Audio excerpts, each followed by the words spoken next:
Hello everyone, this is Lata Agula. In this video, we are going to study about modifications of the stem. So as we have studied in our root modifications, the roots they undergo modifications during unfavorable conditions to favor the growth of the plant. The roots they have modified into several structures, right? Like that, the stems also to favor the growth of the plant. The stems have been modified into several different structures, and those are called as modifications, which will be helpful for the better growth of the plant. So in this modifications, the first one is the underground stem. Examples here, underground stem means actually the stem grows aerially, that is which grows above the soil.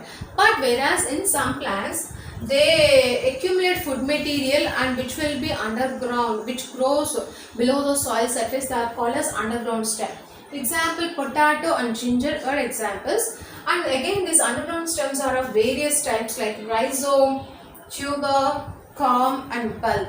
In rhizome, this rhizome, it is the underground stem. It grows horizontally or parallelly to the soil surface, that is called as a rhizome. It consists of several nodes, internodes, scale leaves and buds are all present.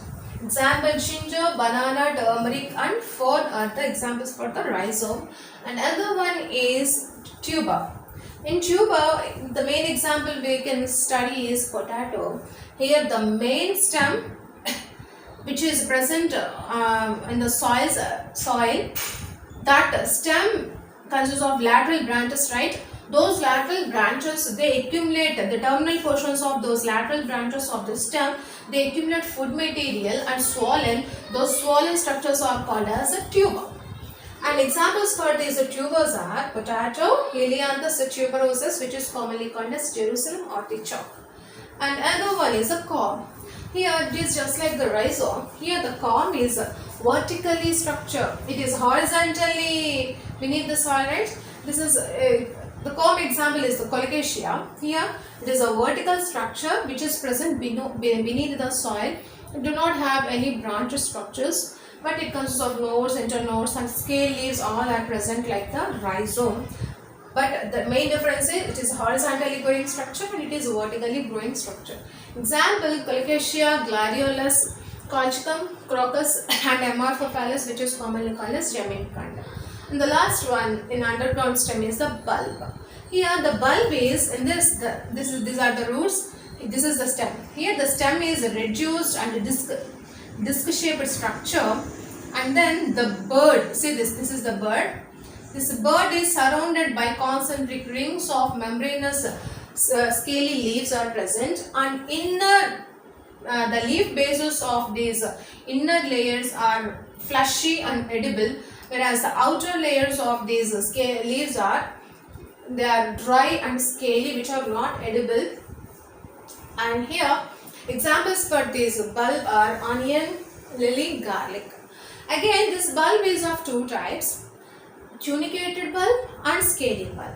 Tunicated and scaly bulb means if the bulb, in tunicated bulb, they have a membranous scaly structures are present, right, which are called as a tunics. If the tunics are present, they are called as a tunicated bulbs. If the tunics or membrane scales are absent, they are called as scaly bulb. Example, they do not have in the scaly bulb, they do not have any tunics. Example here is lily. In the tunicated bulb, again two types are present. One is the simple tunicated bulb and another one is the compound tunicated bulb. In simple tunicated bulb, here there are several layers of scaly membranous structures are present, right? If that is present, they are called as simple tunicated. Example is the onion is simple tunicated example. Whereas in compound tunicated, here instead of these membranous scales, they consist of concentric rings of bulblets are present. What are present? Here the membrane scales are present, here the bulblets are present. If they consist of concentric rings of bulblets are present, which are surrounded by white membranous scale leaves, outer covering, that is called as compound tunicated. Garlic, we have seen these garlics and onion slices. We can assume the differences between the onion and garlic. So in garlic we can see the bulblets, right?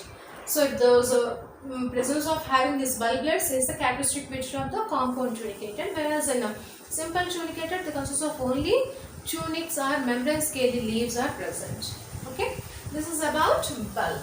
So we'll revise once again. So there are several modifications. In that, the first modification is the underground stem. In that, there are several types are present. The first type is the rhizome. Rhizome examples are the ginger, banana, turmeric, fern. This rhizome, it grows horizontally to the soil surface, whereas the tuber, the main stem, its lateral branches will be swollen because of the accumulation of the food material. Those are called as a tuber. Whereas corm is a vertically beneath the soil surface. It is horizontally, right? Example: Colocasia, Gladiolus, Colchicum, Crocus, and Amalphophallus. And bulbs in this, again, example are onion, lily, garlic. Again, there are two types: tunicated and scaly. Scaly example lily, and tunicated again classified into two types depending upon the presence or absence of tunics. The tunicated is divided into simple and compound. In simple tunicated bulb, they consist of membrane scaly leaves, example onion. In compound tunicated leaf, they consist of concentric rings of bulblets are present surrounded by the white membrane sheath, example garlic. So in next we will see the remaining examples of the leaf modifications. In this video, we are going to see some more examples of the stem modifications. So the second one is stem tendrils. These stem tendrils here, these are mainly seen in the plants which have weak tender stem.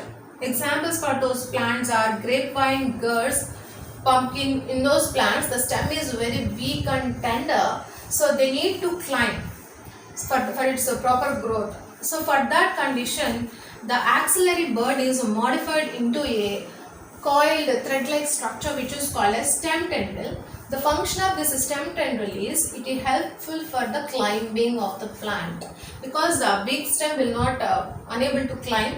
So hence the tendrils only helpful for the plant to climb, and these tendrils, they coil around any support and help the stem to climb upward direction. So here examples are grapevine and gourds, and another one is the thorn. Here also the axillary bud, it is modified into hard woody pointed structure which is called as thorn. Here the function of this thorn is to protect the plant against the grazing animals. Example: citrus plants and bougainvillea, they consist of these thorns. Next, subaerial wheat plants. The subaerial wheat plants, there are several examples are present. In that, the first one is offset. In that offset, these are seen in the aquatic plants such as Pistia and Iconia. In those, the lateral branches, they have very short internodes, and each node produces a cluster of leaves above the upward direction, and rosette of leaves above the upward direction, and a cluster of roots at the bottom. And these offsets, they helps in the floating of those aquatic plant. And suckers. These suckers are seen in the plants such as banana, pineapple, and chrysanthemum. In those plants, the lateral branch which is growing near to the soil, that grow downwards into the soil for some time, later it develops aerial, it grows aerially and develops into the new plant bearing the roots, stem, and all the remaining parts. These are called as suckers. And if it is broken from the parent plant, it develops into the new individual life, new plant. And runners. Runners are seen in grass plants. The runners are nothing but they are also the stem. Here these runners, they grow horizontally, and they consist of nodes and internodes. Each node they bears the cluster of fibrous roots, and then scaly leaves are present. If they were broken, they can grow into the new plant. They are called as runners.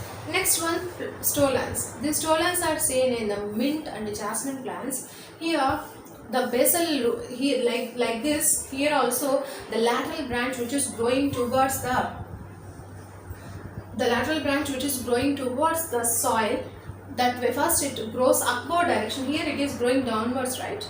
Here it is reverse, it growing upward direction, and then it arches down and touches the soil. Where it is touching the soil, there it develops the roots and the new plant will develop. If it is broken from the main plant, it develops into the new plant. They are called as stolons. And the last one is aerial stem. So in some, the aerial stems also show modifications, such as some plants which are growing in arid or dry climate conditions where the water is not available. In those conditions, the plants develop, here the stem is itself modifies into a cylindrical structure which is green in color and performs photosynthesis. Here the leaves are absent, not absent. They were modified into a spine-like structure. Here the stem only performs the function of the leaf also, and carries out photosynthesis and makes the food material. Those stems are called as phylloclades, which are seen in the plants which are growing in the arid climate conditions. And once again we will discuss these points. Stem tendrils are present in the plants which have the big stem. Here the axillary bud is modified into a coil structure which is called as tendril, which helps in the climbing of the plant. Example, grapevine and grass. And thorns are present in citrus and bougainvillea. Here the axillary bud is modified into a thorn, which gives the protection of the plant. Subaerial weak stems, there are several examples. In that the first one is offset. These offsets are seen in the aquatic plant like Pistia and Icamia. Here the suckers are seen in banana, pineapple and chrysanthemum. Here the lateral branch growing towards the soil surface first grows downwards and later it grows upwards and develops into the new plant. And here if you see the stolons, here mint and jasmine, they consist of these stolons. Here the lateral branch which is growing near the soil region, first it grows upward direction and later it will arch down and touches the soil and develops a new plant. They are the stolons. That is the main difference. Suckers and stolons, first it grows downwards direction, travel for some time in the soil and later it will develop aerially. Whereas here in the stolons, it first grows upward direction and later it arches down and touches the soil. Wherever it is touching, there it develops the roots and a new plant will develops. And runners are seen in the grass plants. And aerial stems in arid climate conditions, there is a phylloclade is present. Phylloclade is nothing but the modified stem which is green in color and performs photosynthesis, that is the phylloclade. So with this we have completed the modifications of stem. If you like my video, please like, share and subscribe to my channel Lata Akula Biology Tutorial. Please don't forget to subscribe. Thank you.